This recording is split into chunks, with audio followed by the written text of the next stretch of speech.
Alright guys, so we really need to talk about how bad Cody Rhodes' booking has been, not just for the past few months or something, not even for the past year or so either, but ever since Triple H took over. Ever since the Triple H era started. Because Jean-Paul Levesque or Terra Rising or Triple H has never, and I mean ever, booked Cody Rhodes right. And I know this could be a little confusing to some of y'all, you know? I know you're probably thinking, how can Cody Rhodes' booking possibly be bad? This guy's won everything. He's won the WWE Championship, he's won 2 Royal Rumbles, he's won the King of the Ring, he's won this, he's won that, blah blah blah. How can his booking possibly be considered bad? But let me tell you this, being booked to win doesn't mean you're being booked well. Because that is actually one of the biggest problems with Cody Rhodes' booking, is that he wins everything. And I do understand that to an extent. Whenever you position somebody as the face of the company, they win everything. John Cena won everything. Roman Reigns won everything. But here's the thing, they had these occasional moments where they did lose, you know? They did show adversity and stuff like that. John Cena was losing to CM Punk, losing to Batista, losing to Randy Orton.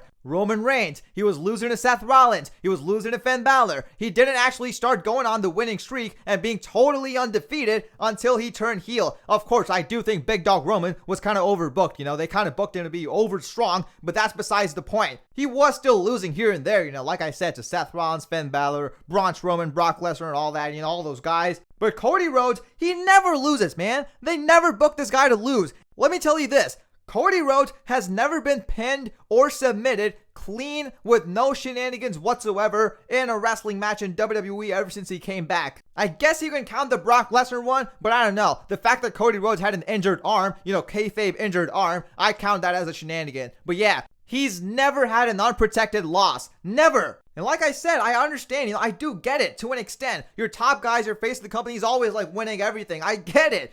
But they should still be losing here and there, because now, every single time Cody Rhodes is in a match, you can clearly tell, you can clearly predict the result. There's never been a Cody Rhodes match where I've actually been shocked at the winner. And yes, I am counting Roman versus Cody at Mania 39. I predicted that Roman Reigns was going to win. Like, just think about it, man. You knew he was going to lose at Mania 41. You knew he was going to win at Mania 40 Night 2. You knew he was going to lose at Mania 40 Night 1. You knew he was going to lose to Brock Lesnar at Night of Champions. And you also knew that he was going to get the win back at SummerSlam. You can predict everything, man. You can predict everything. You knew he was going to beat Randy Orton at King of the Ring. You knew everything, man. You know everything. You can predict everything. Every single Cody Rhodes match is so predictable. You always know who's going to win. And that's because WWE has been very lazy when it comes to booking Cody Rhodes. And you can see it. You can clearly see how lazy WWE is when it comes to booking Cody Rhodes, because whenever he's not in a major feud with guys like Roman Reigns or, you know, The Rock or John Cena, whenever he's not doing something major like that, he's always stuck doing nothing. He's literally doing nothing, man. Like, let's actually take a deep dive into this. When did Triple H take over? In mid-2022.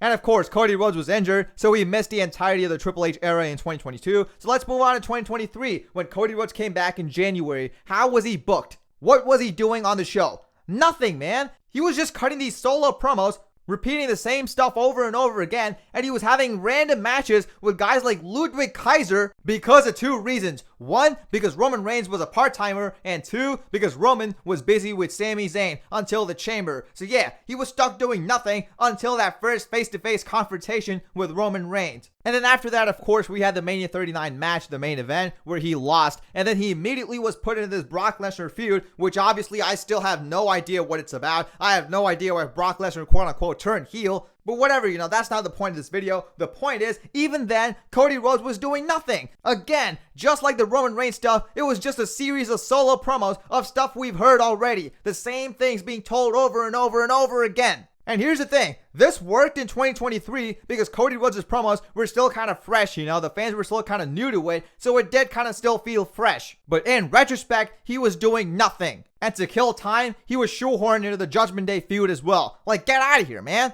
What is this? But okay, fine. Then Brock Lesnar comes back, and then they do this match at SummerSlam where Cody Rhodes wins, obviously. And then what happens, huh? What do they have for Cody Rhodes? He just got that big win over Brock Lesnar. What do they have for him? Absolutely nothing, because this guy was busy with the Judgment Day until War Games. Like, are you kidding me, man? There's no way. There's no way you had nothing for him. There's no way that's what you had for him. You guys had John Cena back full time for that short period of time, and you're telling me that you couldn't have done Cody versus Cena, which would carry on Cody's Cody's momentum after beating Brock Lesnar and would also get him ready for Roman Reigns at Mania 40? You're telling me you couldn't have done that? You're telling me the best you could come up with was Cody versus Judgment Day with the same matches over and over again on every single Monday Night Raw and the same promos over and over again on every single Monday Night Raw? Are you kidding me, man? Because you see, WWE had nothing for him between the Roman Reigns feud in WrestleMania 39 and Roman Reigns feud in WrestleMania 40. Okay, maybe the Brock Lesnar feud, but whatever, you know. They didn't have anything for him from the Brock Lesnar feud at SummerSlam all the way till WrestleMania 40 for the Roman Reigns feud. Between that, he was just stuck doing nothing, and he was thrown into some filler garbage. And guess what? WWE proves my point by booking Cody Rhodes versus Shinsuke Nakamura next. Yeah, that's his next rivalry, guys. Shinsuke Jobbermura. Like, wow.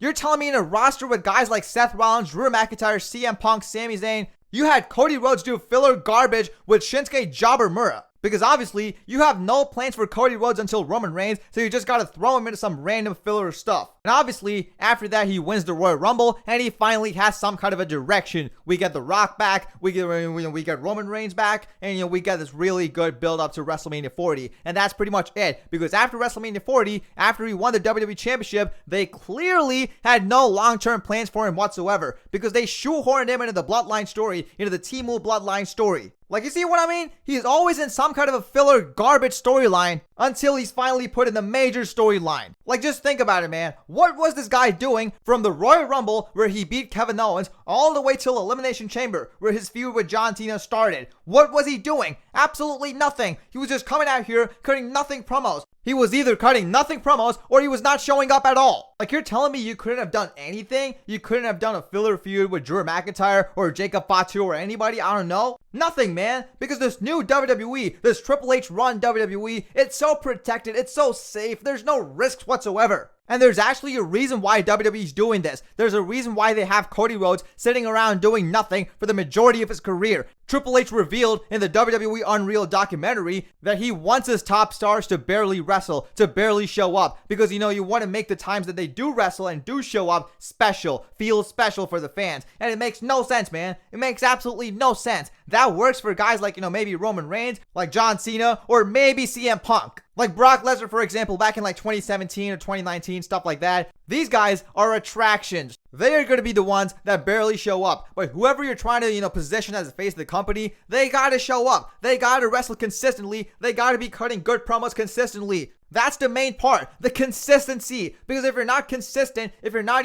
regularly showing up and doing stuff with them, their star power is gonna fade. Roman Reigns didn't go part-time until 2022. Before that, he was showing up consistently. He did wrestle a lot on SmackDown as well. Okay, maybe not a lot, but you get the point. But unfortunately, Triple H just doesn't understand that. He has this stupid obsession to make his top guys barely show up, barely wrestle, thinking it's gonna make the times that they do wrestle and show up feel special. But that's not true at all. Every single face of the company in WWE history was very consistent. I mean, I don't know about the old heads, like Hulk Hogan and stuff like that. I don't know what the schedule was like back then. But guys like Stone Cold Steve Austin, The Rock, and obviously John Cena himself, and Roman Reigns, even, when he was the big dog, and a little bit of the Tribal Chief as well in the beginning of it, they were all consistent. That's exactly how you need to book Cody Rhodes as well. He needs to wrestle more. He needs to always be in a meaningful rivalry. Always. Because now, even his matches are getting boring. Because it's always the same style. It's never, he's never mixing it up because he doesn't get to wrestle on weekly television. So we always see the same kind of matches from Cody Rhodes. And that's enough, man.